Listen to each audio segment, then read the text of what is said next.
Football returned to England following the 100-day-long COVID-19 shutdown, but there was nothing ordinary about Manc City's 3-0 win over Arsenal. Manchester City beat Arsenal comfortably. Kevin De Bruyne ran the show in midfield and television pundits were fighting over one another to speak about the latest technology controversy. On Wednesday night, English football was back.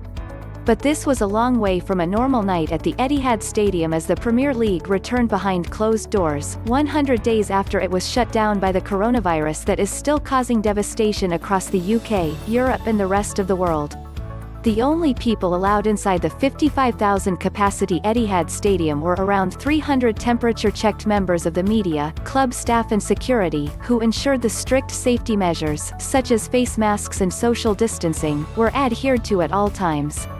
Editors Pix Luis and Ozil expose Arteta and Arsenal's turbulent transfer future, Ronaldo the worst player on the pitch, Juventus still struggling with Sarribal's central striker or out wide, where will Werner play for Chelsea?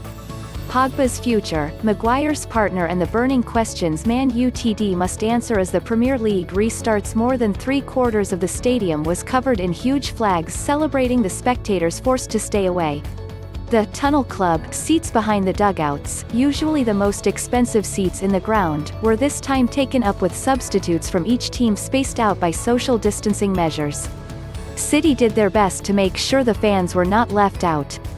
Imposing jumbo screens streaming supporters live from their living rooms were placed by each set of goalposts, and goals were enthusiastically announced over the PA system as they would be on every other match day.